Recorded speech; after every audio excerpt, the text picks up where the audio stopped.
Hello everyone, welcome back to another Wisconsin Waterfowl TV video. Today I want to go over how to successfully hunt teal.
That is a sauger. Holy crap, no way. That is no a way. sauger. Holy crap! That's a big old sauger. Jeez. Number 50.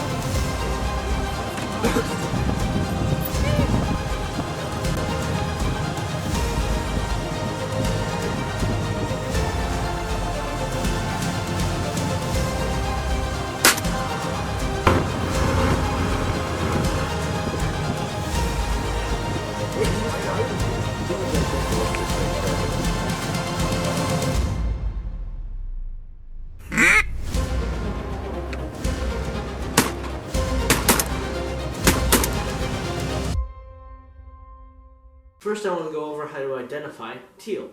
Teal can be pretty hard to identify, especially in early morning light. And as you know, this makes teal season quite a challenge, because if you shoot, say, a wood duck, you may be fined, your truck can be taken away, your guns and your hunting license can be taken away for 3 years. So how to identify a teal? Well, we're going to start off with the basics. A teal is one of the small species of ducks that live in North America. That makes it so, if you see a teal versus a canvasback, you can usually tell by an obvious size difference. But also, teal have a smaller wingspan, and they flap a lot faster. You'll see maybe a mallard like this, and a teal like this. Very fast wing flaps. And now species specific. You can tell a blue-winged teal or a cinnamon teal based off of this big blue patch they have about right there. They have that big blue patch, both cinnamon and blue wings have this. But also full-plume drake blue wings will have a little moon around their bill, a little white moon, and a purplish-bluish head. While cinnamon teal, a full-plume drake cinnamon teal, is obviously that big reddish cinnamon color with, like I said, the patches and a little dark spot on the head. Meanwhile, green-winged teal are probably the smaller of the three teal species, and they also have that patches of green on their wings, and they're going to be that color, that nice brown, clean brown. While a drake green-winged teal, a full-plume drake green-winged teal, will have a lot of gray on the shoulders, a little bit of kind of tannish color on the chest, and then a cinnamon-colored head with green around the eyes. And I know it can be quite troublesome to identify, say, a teal versus a wood duck, because they're similar sized, similar speed of wing flaps. The way I like to identify a wood duck versus a teal is, as you can see, teal have a roundish tail, while wood ducks have more of a paddle-shaped tail. So that's just one way that you can identify teal versus wood ducks. Now on to shot size. Now you certainly don't have to. There's many different shot sizes and shotgun gauges that work for teal, but I like to use 2.5 to 3 inch shells with 12 gauge shotgun. Although 20 gauges work fine, and there's many other shell sizes that you use. But keep in mind, you have to use steel because lead is illegal. And then for brands, well, we have used Heavy Shot, although that's really expensive. So I typically will use, well, I actually just got this Ken cartridge from a buddy, but Ken is really reliable. And that Remington and Kent, very reliable. Black Cloud is also pretty good. Heavy Shot's good, and Federal Federal's also really good. As you can see, this is our Kent fast steel. Good 3-inch duck load. And then here's our Remington. We just used this a lot last year, and in the words of Phil Swift, it did a lot of damage. And now we're on to calls / decoys / camo. I am also very sorry about the lighting and the noise. We just have our duck boat in the garage right now, and it is raining, so I can't really go outside with the camera. But what we got here is a call or two. Now I'm going to start out with what I used all of last year. This is a Buck Gardner teal call, and it's $15. I got it at my local outdoor store, but it's okay. I mean, we called in teal with it, and basically what you do is you hold your call just like you would any other, just like that. Put it in, make your hand kind of like that, kind of like you're holding a golf ball, but you have your fingers up, and you put your teal call right there, clamp around, and let these two fingers hang loose. You don't want to close that because that's going to sound closed. It sounds like this. Open sounds like this. So it's a lot louder and a lot more realistic. And now, teal calling is probably one of the easiest types of calling you can do. Teal calling is, well, it's basically just maybe a little kind of like, it's a little hard to explain, but just imagine you going whoo, whoo, whoo, whoo. That's when I'm on the top of the call like this, I just go whoo, whoo, whoo, whoo. But fast. So we're going whoo, whoo, whoo, whoo. And I like to make sure my mouth is on the call where I put my bottom lip is actually over the call, and my top lip is just kind of resting there. And that's how you teal call with a Buck Gardner. Now my favorite call is this Duck Commander acrylic teal call. Same exact thing, but the reason why I'm telling you about this one is because it sounds way better. And I bought it for my dad, I think it was his birthday, like a late birthday present or something. Very cheap, I think I bought this and a wood duck call for like $20 at an outdoor store, my local one, and it's much better. Listen to it.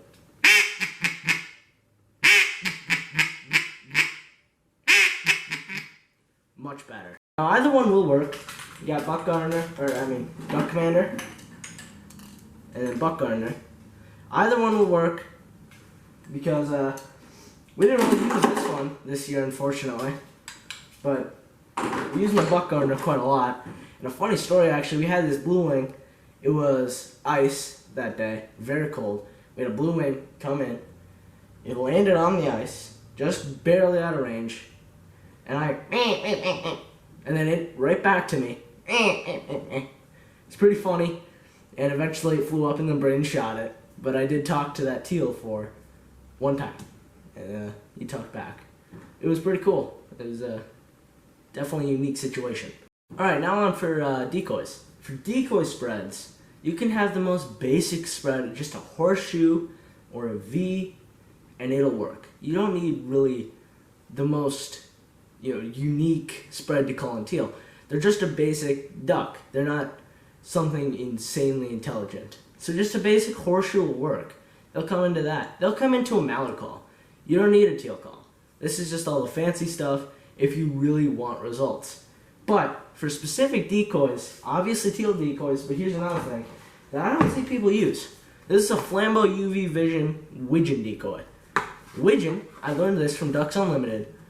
They migrate at the same time as teal, but they don't have their season open because they look too similar to a mallard when they're in the air. I mean, obviously on the ground, this looks nothing like a mallard, but when you're excited, if you got kids out there teal hunting, they're excited, they see a duck coming in, they're going to shoot it, and it might not have been a widgeon. So that's the reason why they don't have widgeon open. While teal, I mean, there's a very distinguishable difference between a teal and a mallard when they're in the air, and even when you're excited to be out there. Now, another very important aspect of teal hunting and duck hunting in general, what I think is something that you need to be out there when you're duck hunting, teal or otherwise, is motion. Motion brings in the ducks. And what we got here is a whole bunch of motion decoys. We have, well, 4. And I'm going to go over this first, because this is a teal video. This is just a green-winged teal, simple mojo decoy. There's the button right there. Do that. He spins around. Pretty neat. Now this is actually a pretty cheap motion decoy. It's just $60. And it's not very high-tech. And I know to newbies out there, which is who this video is for, newbies out there out duck hunting, $60 for a single decoy seems like that'd be very expensive. But trust me, that's a pretty good deal when you're talking about motion decoys. They sell them for very expensive, but you need them. You only need 1 or 2, but you need at least something to look like it's in the air and something to look like it's splashing around, make some water move. But this very good decoy, you definitely need flying decoys when you're calling in teal. I don't even really remember what brand this is. I completely forgot, but a brand that I love is Lucky Duck. Lucky Duck definitely brings in birds. This is a very expensive top of the line Lucky Duck duck decoy, but it brings them in. And it comes with a lot of stakes, a big old bag, so you can adjust the height as much as you need. That teal only came with 3 stakes. This came with 3 stakes, like attachables, so you got 1 here, 1 there, and then 1 to stick in the ground. But this one comes with a bunch, so you can really customize how much you need, and it's remote controlled.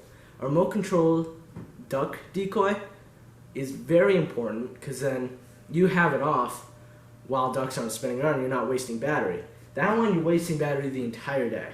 Not wasting battery, but you're wasting battery when there's no ducks around, nothing to even see it. But this comes with a remote control, very important, a very good Lucky Duck decoy. Now I talked about aerial decoys. This is a top water decoy. It's meant to vibrate in the water and get that water to move. But another thing that it does is, you see this string here? This is not a noose. It is actually meant to take your decoy. It's just a standard wood duck decoy from AVNX. You put it around the neck of the duck, and then there you go. You push this button, and press that button. There, now it's vibrating. And then it makes that decoy kind of move with it. Obviously there's no water here, so you can't really see that. But you don't need to attach it to a wood duck decoy either. You can attach it to any decoy you want. But that's what this is for, and it's pretty useful. And now the last motion decoy I want to talk about is this Higdon. This Higdon splasher decoy comes in, I think, 4 different ones. Drake mallard, hen mallard, pintail, Canada goose. So this Higdon, see that tube? That means that when you turn this on, it's going to go get water in there and then come back up and splash it out to look like it's a feeding duck. Very realistic, and you will need this hunting. Very expensive, mind you. But if you have the money to afford this, buy it. If you're thinking about buying this, do it. It's a very, very useful decoy, very realistic. It's just amazing. But be careful, read the instructions when you're charging it, because I went in to charge it, and I put it in the wrong port, and it diffused all the wires, and we had to go get a new one. But luckily the Shields employee understood, so he just gave us a new one. So that was nice. But yeah, very important when duck hunting. This is a great decoy. I very much recommend it. Another thing I want to go over when talking about decoys is what species you can have out there. Obviously, you have to have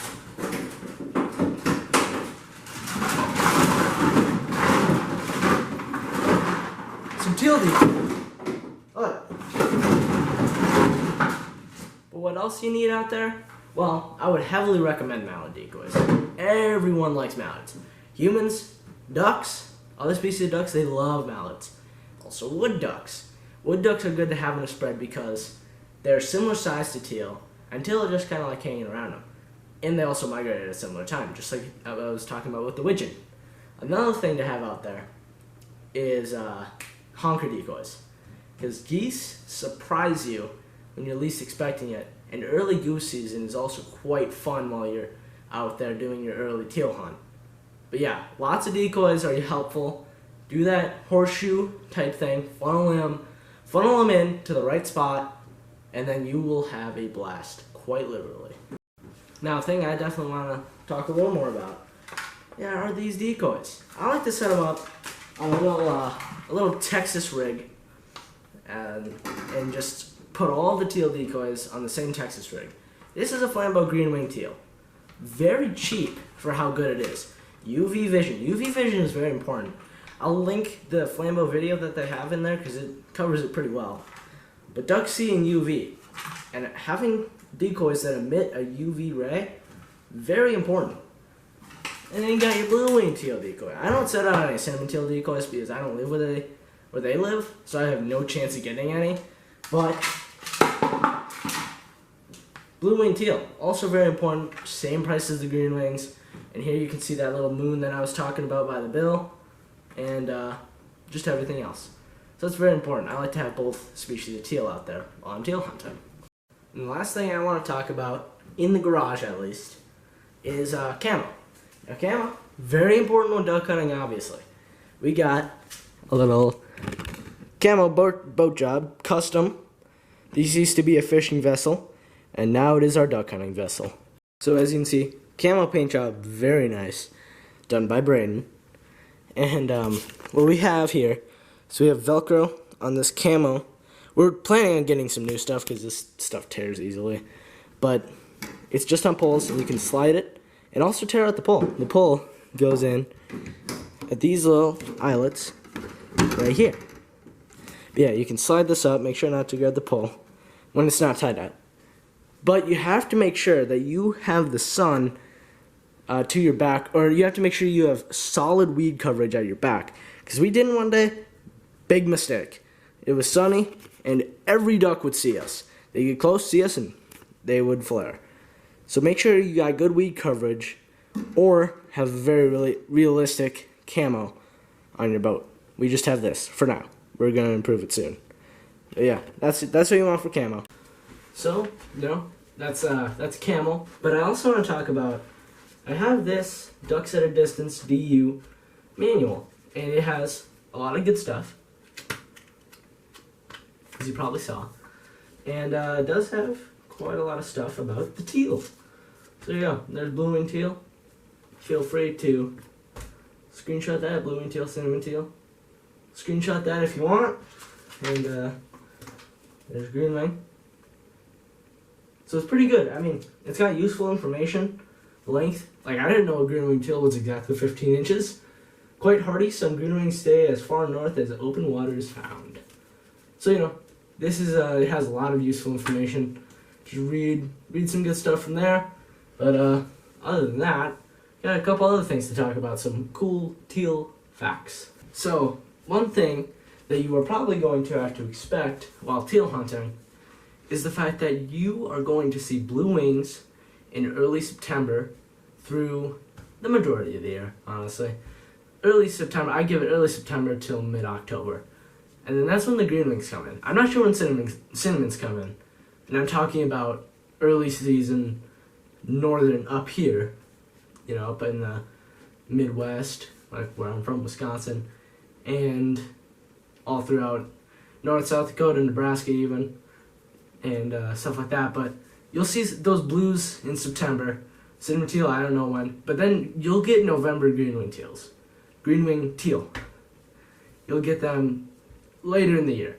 I've seen guys shoot them in Alaska. They live way up north. So expect green wings a little later in the year, although I do get them in September. Expect blue wings early in the year. But for now, that's all I got. I hope you guys enjoyed and found this video helpful. And I will see you in the next one.